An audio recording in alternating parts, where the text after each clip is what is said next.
Baik, saya akan mengangkat juga beberapa statement orientalis. Orientalis ini istilah bagi orang-orang non-muslim yang sengaja belajar Islam untuk mencari kesalahan Islam. Ini pusatnya di Kanada. Ada satu kampus namanya McGill. Kampus ini teman-teman sekalian dibiayai oleh gereja secara massal, gitu kan? Besar-besaran. Di sana ada banyak doktor, profesor, hafal Quran, hafal ribuan hadis tapi bukan muslim. Agama Nasrani. Ada teman saya tamatan situ, dan Indonesia banyak yang tamatan situ tuh. Siapapun dari Indonesia ini yang cum laude, lulus bagus S1, apalagi kalau dari UIN, ya, Universitas Islam Negeri, ini targetnya nih. Dikasih beasiswa ke Kanada S2 sama S3, belajar. Belajar Islam tapi dari para pendeta. Apa yang terjadi? Dibolak-balikan ayat Al-Quran. Al-Quran itu sudah tidak layak lagi dipakai sekarang, harus direvisi. Sebagaimana Injil ada revisi setiap tahun. Makanya pastor itu bingung mau hafal yang mana. Karena mereka punya setiap tahun keluar revisi baru dari Vatikan. Revisi terbaru, edisi tahun 2015, tahun 2016 keluar revisi baru. Al-Quran tidak ada dari zaman Nabi sampai hari kiamat, ya ini ya ini. 30 juz surahnya, ayatnya sama semua, nggak diubah-ubah. Mereka bilang ini sudah nggak layak, mesti diubah supaya kalian maju. Dimasukin begitu, gitu kan? Ini ada hukum yang salah nih. Kenapa perceraian di tangan laki-laki? Kenapa bukan perempuan? Kenapa perempuan disuruh pakai jilbab? Kenapa syubhat? Ini orang-orang ini belajar dari sana, pulang, lahirlah JIL tuh, jaringan Islam liberal tuh. Oh nggak apa-apa, nikah lintas agama nggak masalah. Boleh muslimah nikah sama orang kafir, kenapa nggak boleh? Ada ayat Quran, ayat itu perlu direvisi. Enak bener nih, ayat Allah dari langit direvisi. Ribuan tahun umat Islam pertahankan dengan darah dan perjuangan, mereka minta direvisi dalam 5 menit. Ini orang nggak masuk akal semuanya, gitu kan? Semua agama benar, bisa masuk surga semuanya. Enak benar. Saya pernah berdialog dengan satu orang, doktor dari UIN, gitu kan? Habis khutbah Jumat, dia khutbah Jumat bahas tentang Al-Baqarah 120. A'udzubillahi minasyaitonir walan tarda ankal yahudu walan nasara hatta tattabi millatahum. Kalian Allah mengatakan tidak akan pernah Yahudi Nasrani ya ridho sampai kalian mengikuti agama mereka. Agama kamu hai Muhammad dan pengikutmu akan terus dikejar oleh Yahudi Nasrani sampai kalian mengikuti agama mereka. Dicari 1001 jalah supaya kalian meninggalkan agama kalian. Pertama dia jelaskan Yahudi itu siapa, Nasrani itu siapa, masih bokeh lah. Tapi di tengah-tengah khutbahnya dia bilang, tapi kita tidak boleh mengaku masuk surga sendiri. Karena siapa saja berbuat baik bisa masuk surga. Wah ini luar biasa kalimat ini nih. Dia turun dari mimbar habis khutbah Jumat, saya datangin. Assalamualaikum warahmatullahi wabarakatuh, saya salaman. Saya bilang, akhi, saudaraku, tadi anda ini membahasakan di atas mimbar, gitu kan? Kalau semua agama itu sama, semua orang bisa masuk surga, agama apa saja. Maka dia pertama, orang-orang jin ini yang paling pertama dijual sama dia adalah titel, gitu kan? Anda ini siapa? Titelnya apa? Pertanyaan begitu sama saya. Saya bilang, saya Khalid Basalamah, nggak usah tanya titel, saya nggak jauh dari anda kok. Nah, waktu itu saya lagi disertasi S3 gitu kan. Saya bilang bukan masalah jual titel di sini. Saya mau tanya pendapat anda pribadi. Anda seorang doktor dalam Islam kan? Ngajar di UIN. Waktu itu di Makassar masih IAIN. Ngajar di IAIN ya. Iya. Baik. Anda pasti tahu lah. Tidak usah datangkan untuk saya rujukan. Saya tidak butuh referensi. Nggak usah sebutin dari kitab ini, dari buku, nggak usah. Anda pribadi sudah doktor dalam Islam pasti tahu bahasa Arab. Kalau enggak maka makin sulit untuk dikatakan doktor gitu kan. Pasti ngerti bahasa Arab. Bagaimana pendapat anda pribadi? Nggak usah datangkan buku apapun, nggak usah buku tafsir, nggak usah pendapat ulama anda pribadi. Firman Allah dalam surah Bayyinah. Anak-anak TPA Muslim hafal tuh. A'udzubillahi minasyaitonirrajim. Innal ladzina kafaru min ahlil kitabi wal musyrikina. Lanjutannya apa? Nggak ada yang hafal. Wajar kita kalah.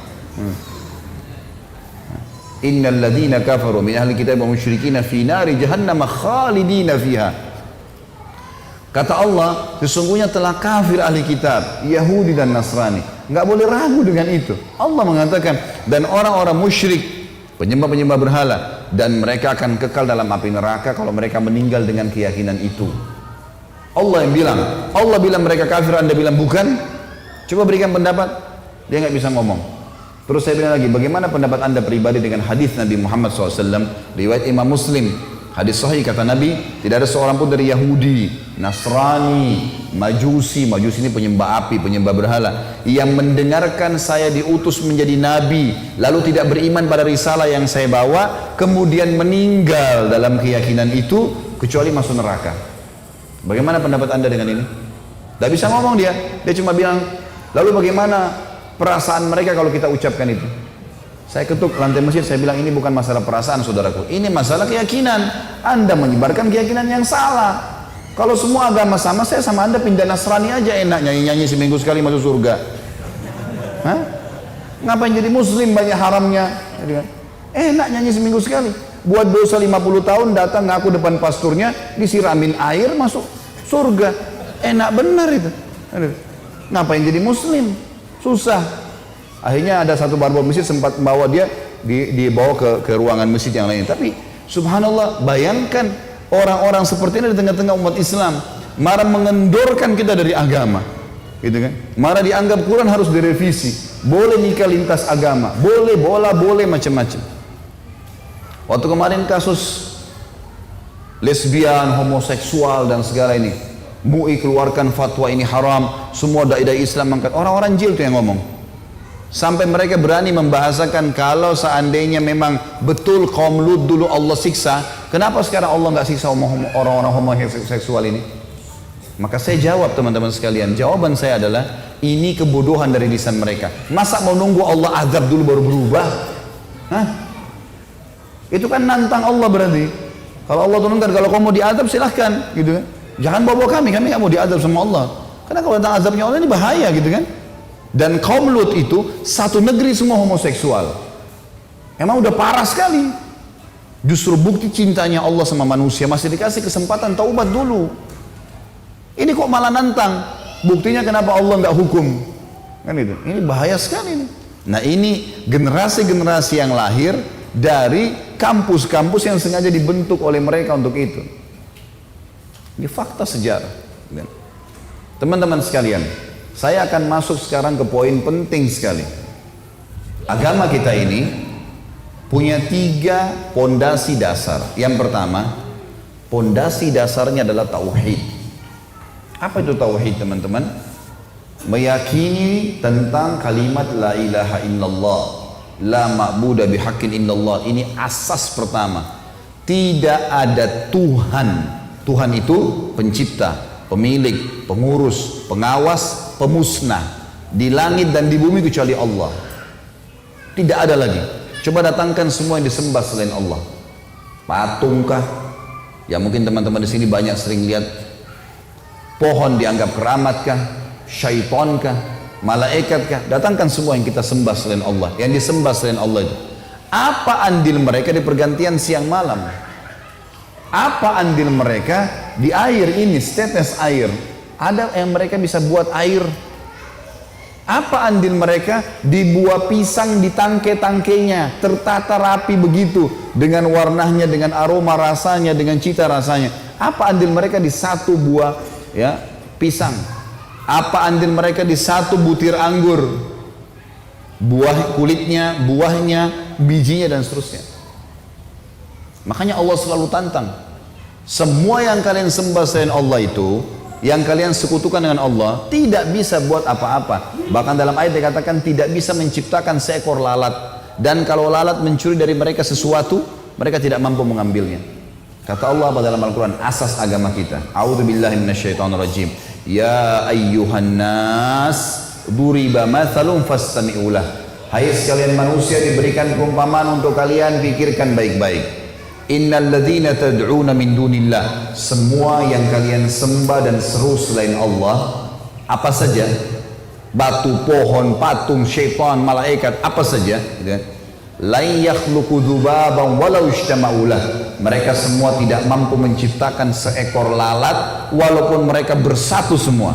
Wa in yadlub minhum dzubabu syai'an la yastanqidhuhu min, dan kalau lalat mencuri sesuatu dari mereka, mereka tidak mampu mengambilnya kembali.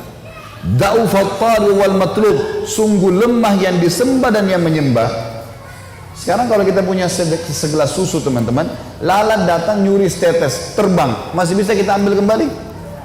Lihat lemahnya manusia, Allah berikan contoh. Gitu kan? Tidak pernah ada yang mengklaim dirinya menciptakan langit dan bumi kecuali Allah. Asas agama kita tauhid. Dan semua nabi-nabi dakwanya ini. Surah Al-Anbiya, surah Al-Qasas menceritakan kepada kita, semua nabi-nabi mengatakan pada kaumnya, "U'budullaha ma lakum min ilahin ghairu." Sembah Allah, tunduk sama Allah, tidak ada Tuhan selain Allah itu. Itu asas semua nabi. Dan memang di muka bumi ini teman-teman sekalian, persaingan antara orang beriman sama Allah atau tidak beriman sama Allah. Enggak ada yang lain.